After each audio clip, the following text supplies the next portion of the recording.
Welcome to week 5. This week we will be concentrating on classroom assessments. Our agenda for this class is going to be to look at the definition of classroom assessment, to look at the different purposes of classroom assessment, and the different types of classroom assessments. Then we are going to go over what learning objectives are and how do we write really good learning objectives. I'm going to walk you through activity 1, which is developing SLOs or student learning objectives, and that's going to be the activity that you are going to be completing on the discussion board on Blackboard. Then we're going to look at sociograms and how they are used in the classroom. And then we're going to talk about observation and assessment technique number 2, which is going to be work samples. There are 2 activities, activity 2 and activity 3, that are interpreting work samples and interpreting photos as work samples that are going to be placed in the content area of week 5. Those are not to be turned in, but they are to be used as an example and an exercise for you to practice doing work samples. There are quite a few handouts there that you can download and read through and practice and just get a lot of information about work samples from them. And then lastly, we're going to look at the homework for this week. So what are classroom assessments? Classroom assessments are a type of assessment that are designed primarily and typically and conducted by the teacher. So they're not ones that are designed by psychometricians or by statisticians like standardized tests.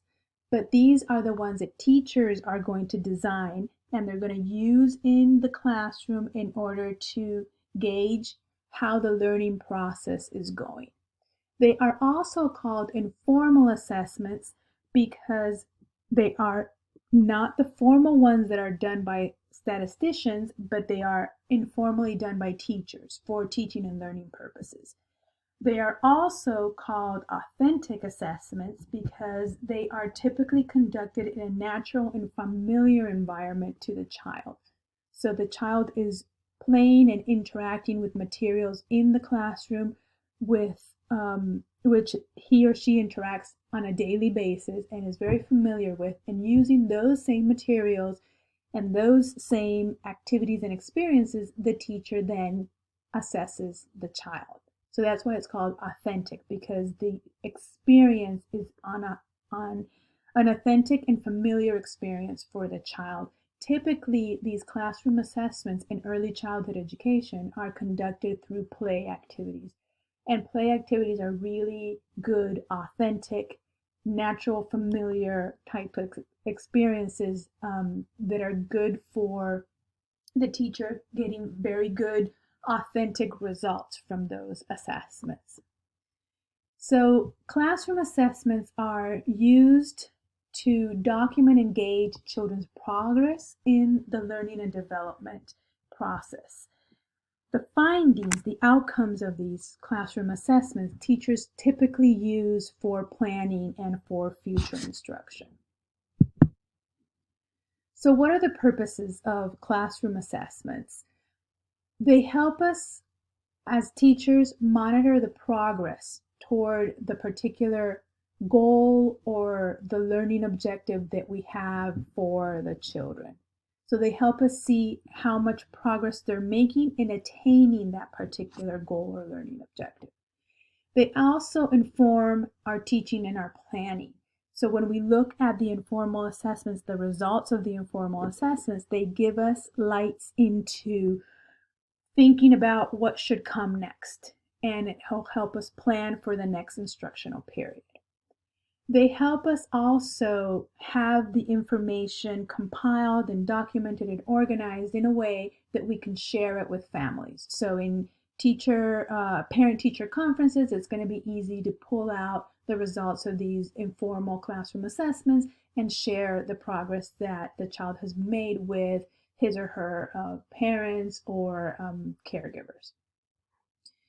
It also helps us exchange information with specialists, particularly when children are having difficulties in learning experiences, or we suspect that they might have a learning delay or a special need.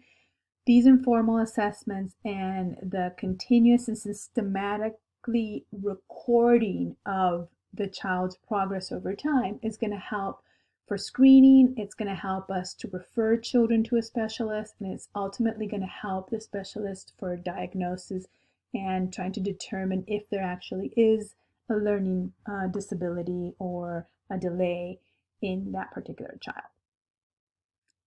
And lastly, it's going to help support child development beyond the classroom. So these informal assessments are going to give us a lot of information that then we can share with the parents and share with other caregivers that are with the student beyond the time that they're spent at school, and they can help us inform them of activities and experiences that could be done in the classroom, or particular strategies that could be done outside of the classroom, with that particular child. So the broad types of classroom assessments are two: formative assessments and summative assessments. And within these broad types, you'll see that we can do many different categories of classroom assessments. But formative assessments are those that are going to show the progress over time towards meeting a learning goal. So they're given periodically, and not necessarily at the end of a unit, at the end of a lesson, but during, while the learning is taking place, is when a formative assessment is conducted. And it's to monitor the progress, the learning progress that the child is having during the learning experience. So they provide immediate feedback to the teacher about what's happening in the learning process, so the teacher can make modifications and adaptations to the way that she or he is teaching in order to help the child really meet the goal, the learning goal. It's not typically used for grading, and as I said before, it's not typically done at the end of the learning period, but during the learning process.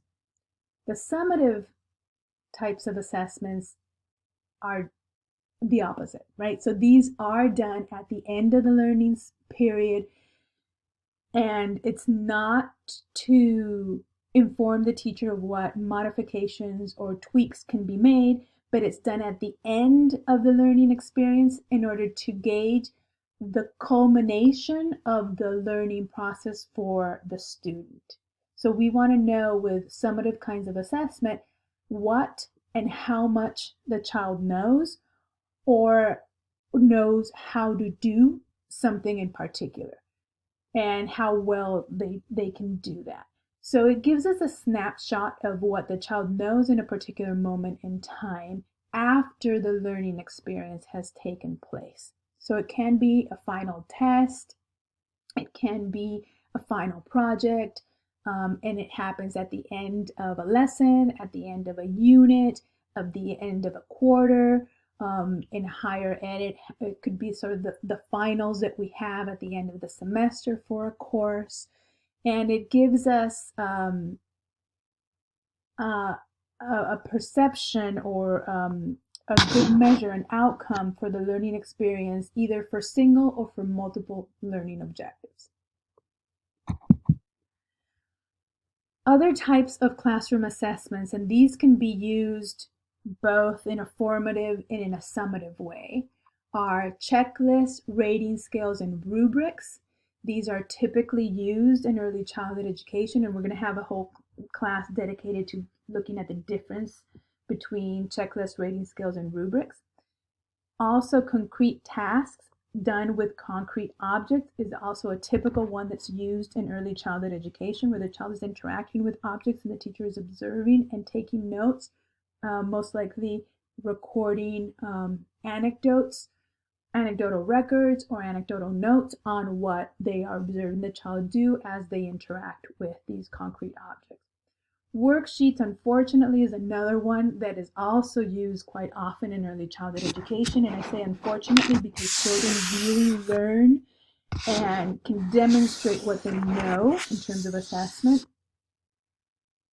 in a more developmentally appropriate way through manipulation of concrete three-dimensional objects and in more authentic experiences than the ones that they get through worksheets. But worksheets are also used quite frequently to assess in early childhood education. Then when we go further up in elementary grades, we start seeing the use of quizzes, of tests, of projects, of papers, and written work that is used as an informal assessment tool to gauge how much and how far the learning experience has impacted the students.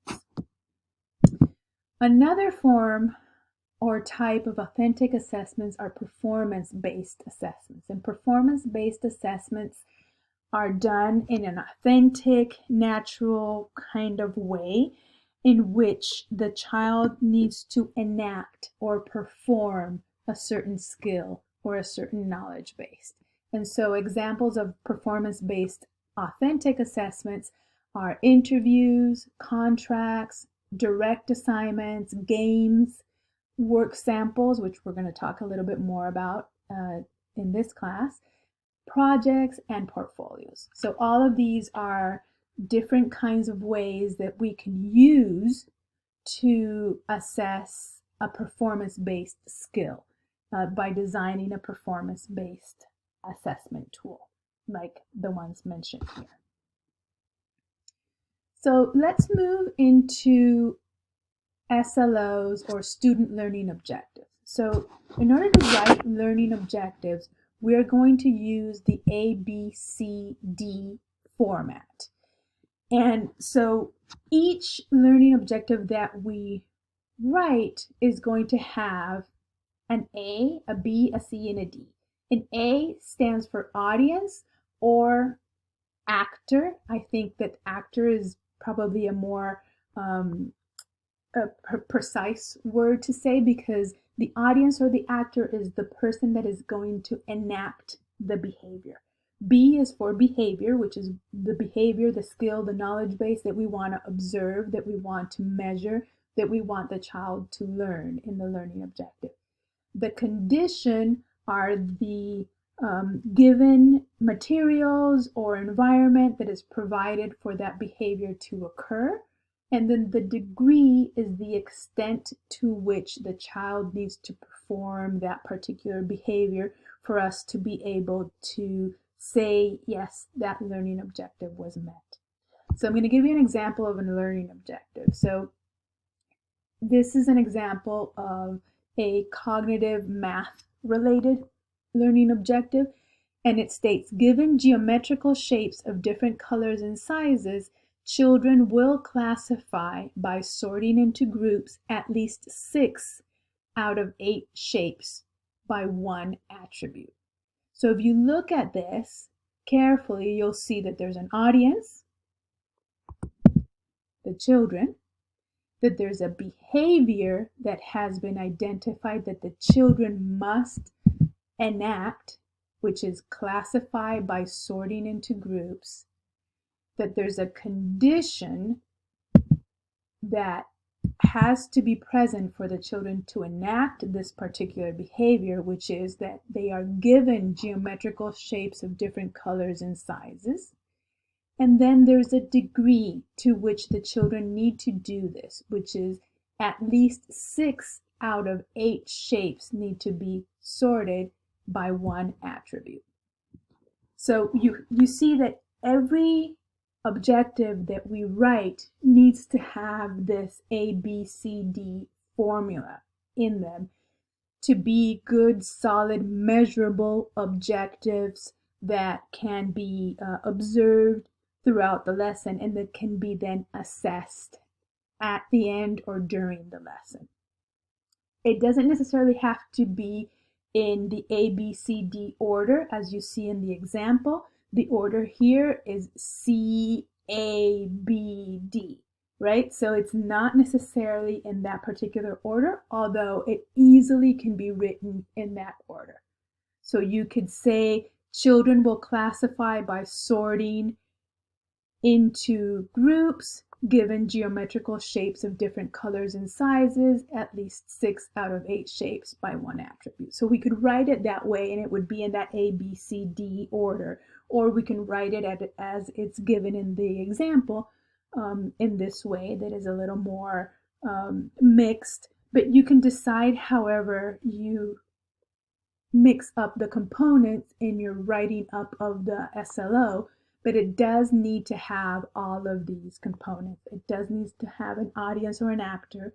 It does need to have an identifiable, measurable behavior that is observable and measurable. Then it does have to have a condition under which this behavior needs to be enacted, and then it needs to have a degree to what extent that behavior needs to manifest itself. And remember, all of the behaviors that you're going to put into your objectives need to be observable and measurable. You need to be able to see this. So it can't be children will understand or children will learn, because you can't see if someone has learned or has understood a concept. You can see if they describe in a full sentence what a definition means, and then you can say, oh, well, I think they understood it, or I think they learned it because they were able to describe it, to give me 3 characteristics of an object, or they were able to give me a definition of an object, or write a sentence with the definition of an object. And that will help me understand their understanding of that concept. But if I use the term understand or learn and use that as a verb, because the behavior always comes represented by a verb. So you see that classify, sort are the verbs here of the action of the behavior that the child needs to enact for us to say, okay, this learning objective was met. That verb needs to be an observable and measurable verb. So every objective that you pose for a learning experience needs to undoubtedly be observable and measurable in order for it to be something that you can then be able to assess either during or at the end of that lesson period or that learning period. So activity 1 is going to be the activity that you're going to complete and post onto the discussion board.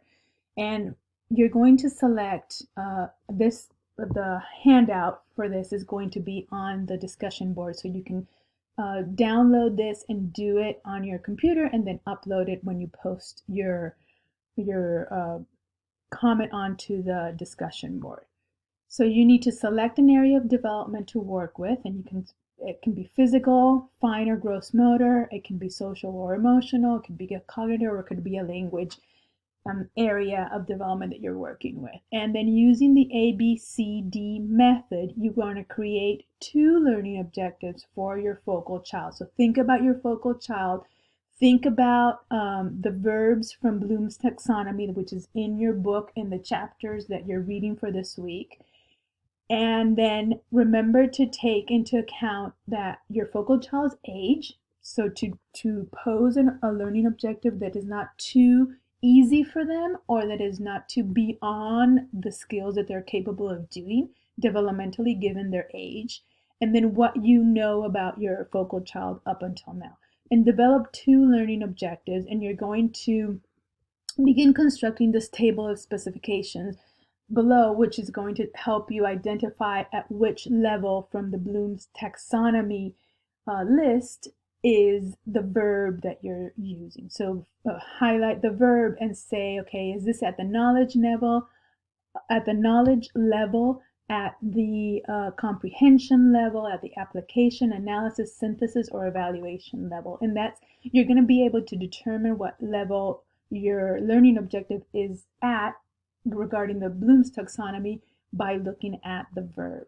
And then there's other questions beyond this. There's a second page to this activity, but you're going to see this in the discussion board. So complete this, do this exercise, post it to the discussion board, and share it with your peers, and read and comment on at least somebody else's post so that you can give them feedback on their learning objectives.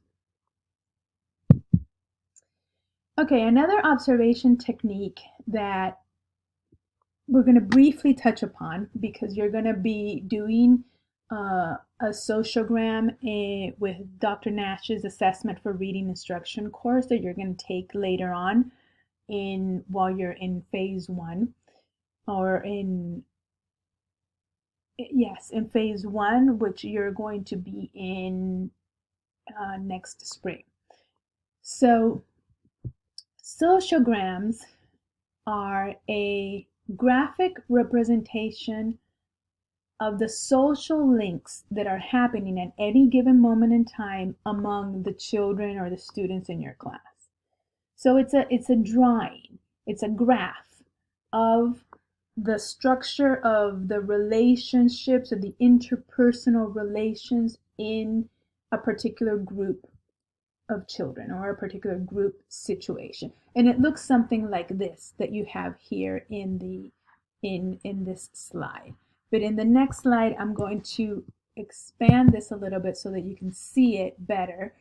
And here you'll see that in a sociogram, we have figures that are identified so that we can quickly identify who is female and who is male. And we have arrows and lines that are going to help us identify the relation between these characters, right? So we have all of these children here. There are 10 children, and we have 5 males and 5 females. And you can see from this interaction sort of what's going on in this particular moment in time in this classroom. Up in the top right corner over here, you can see the conclusion that the teacher gets at from looking at this graph. So she says, we'll need to speak to Mike and Olivia to check what's going on here, right? And why do you think that is so? If you look at this graph, where are Mike and Olivia?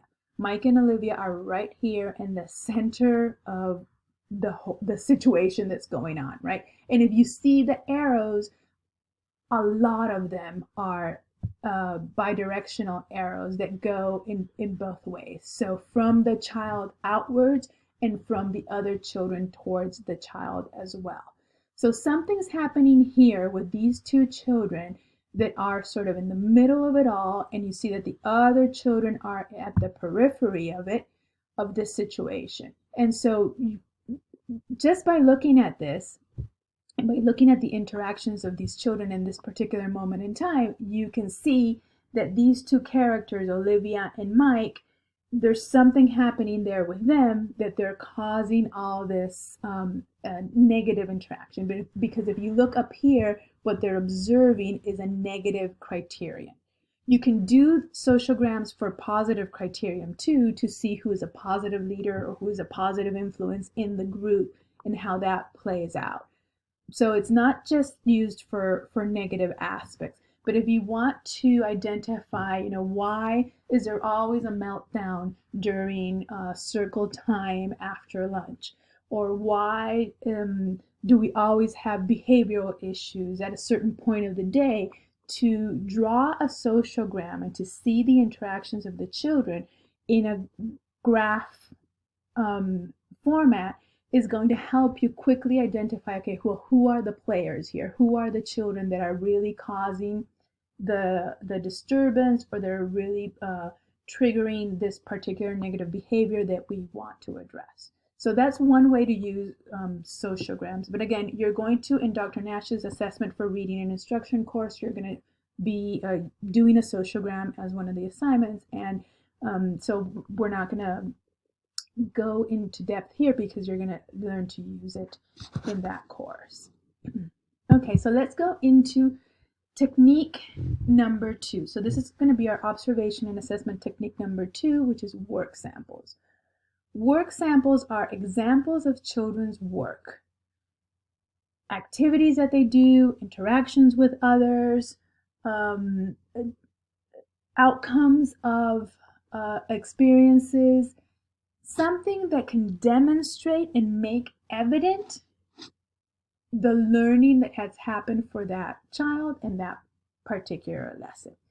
So if you take, for example, samples of the same skill over time and document that systematically, that is going to allow you to have evidence of developmental growth and to also have illustrations and evidence of the learning progress that is taking place for that child. And this that you see here at the bottom right corner is a photograph of some work samples of this particular child, Dominique, right? So you can see that with clay or with Play-Doh, this child has created these three-dimensional figures. And by taking a picture of this, you're documenting what this child is capable of doing. Now, one of the things that's really important with work samples and collection of work samples is to have the date and the name of the child or the age of the child at that particular moment, because it's going to help you create that timeline of progress, of developmental progress over time for that particular child, and to be able to know the date of when it happened and to be able to know how old the child was at that particular moment is going to help you track their development and see if they are on track with their development and they actually are where they should be. So there's going to be a video. It's this video. The URL of the video is going to be in the content section under week 5, and then you can look at the video, and it has a really good explanation on work samples, what they are, how we use them. And from this video is where all those handouts are coming from for activity 2 and activity 3. So for work samples, as I said before, it's going to be really important that you document the date, name, and age of the child, the type of activity that was going on, and then if there was assistance provided to the child or if this was something that the child did by his or her own. So these are going to be photos of examples of what children can do or create during a particular activity. But remember that they always need to include these 3 things: the date, name, and age, the explanation of what this activity was, and then if there was assistance provided or if the child had been able to complete this on his or her own. So the handouts that you're going to see have to do with how do we help teachers plan to collect work samples, because work samples are not something that just happen and you by chance you were standing next to them and you were able to see this. Work samples can be one way that you collect a work sample, sort of haphazardly and by chance. But there's also another way, which is intentionally planning to collect the work samples. So you're going to see that you're going to have handouts on under week 5 where it helps you look at this is sort of like a checklist. It has the roster, the names of the children up top. It has the classroom schedule going down the first column on the left, and then in each of those periods in time the teacher writes what is it that she wants to see with each of these children, or they could use this to record what they actually saw in that particular day. This handout up here is going to help you plan for using work samples for an ongoing assessment for your focal child. So what is the name of the curriculum area or the assessment tool that you're using? What is the curriculum or domain area here? So was this during circle time? Was this during math? Was this doing reading? Lunchtime, recess, that's going to be that area. And then the learning goal is going to be the learning objective that you have, and then it's and so on. You'll see the form in the content area under week 5, and it is just a handout as a tool that you can use to plan for collecting work samples in order to assess your child. So when you're planning to collect samples, what kinds of samples do you want to collect? Do you want to collect samples that demonstrate their math and numeracy abilities? You want to collect samples that illustrate their cognitive abilities, like this one with patterns. You want to collect samples that demonstrate or make evident their fine motor skills and their spatial skills, and again, their cognitive abilities. You want to collect samples that show them interacting with other children, that are illustrative of their social skills and their capacity to share materials with others. And then you want to collect samples of their writing, right? So what are they capable of doing with fine motor skills in terms of drawing, of writing, and pre-literacy kinds of skills. Other work samples, this one has to do with drawings, and some of them have pre-literacy skills as well. You can see letters and pseudo-letters and writing that is similar to conventional writing. Here are other examples that also show early writing, not just drawings. And then you also want to have photos and work samples of their 3D constructions and the 3D structures that they make, either with blocks or with Play-Doh or with clay or with any material that can create a three-dimensional structure. So activity 2, again, this is an activity that you're going to do on your own. You don't have to turn it in. It's not part of the discussion board, and it's for you to practice how to interpret work samples. So you're going to have these handouts. They're going to walk you through how work samples are interpreted. They're going to give you examples of work samples for you to then write what you think this means developmentally. If you saw this as a work sample, how would you interpret it? What does that mean for you? And it'll give you some sort of practice of interpretations of work samples. So work samples of photos of activities in which you have the child in action are going to allow you to create a timeline of evidence of development and learning. So you can see that this one is dated September 20th, 2014, and it's described what the child was doing at the time. So it says the child plays alone near other children. So you can see that at this point in time, at this point of the development in September, at the beginning of the school year, the child is enacting parallel play. It's playing near other children, but not with them. It's playing alone. Then you can see that in January of 2015, so some months after, the children is standing on the periphery observing other children play, but not yet interacting with the children. And then you can see that in May, almost at the end of the school year, the children is beginning to participate in play with others. And playing maybe not necessarily collaboratively, but maybe there's associate play happening here between the children. So you can see the child has progressed from playing by herself, observing children playing, to participating in play with others. And these photos allow us to tell that story of how the child has progressed. And it has a time stamp that allows us to know when these events happened. So for activity 3, again, this is another activity that's for you to do on your own. You're not submitting it for grading. You're not uploading it to the discussion board, but you're interpreting photos as work samples. So again, they give you some examples of photos that you can look at and you can practice saying, okay, if this was the work sample that I had, what could I say about this particular photo?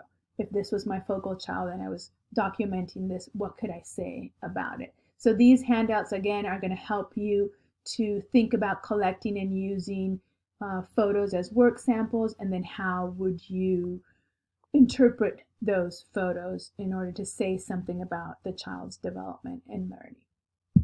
Okay, so lastly, I just want to walk you through what the homework looks like for week 5. You're going to read from Worthman and Hardin. From that book, you're going to read chapters 9 and 10. And again, the Bloom's taxonomy should be in those chapters so that it's going to help you develop the learning objectives. And then you're going to complete activity 1 in the Blackboard discussion board. So that's the only activity that you're going to post onto Blackboard and that you're going to share with your peers, and you're going to read and comment from at least one of your peers. So that is it for this class today. I hope you enjoy the activities, and I will talk to you again next week.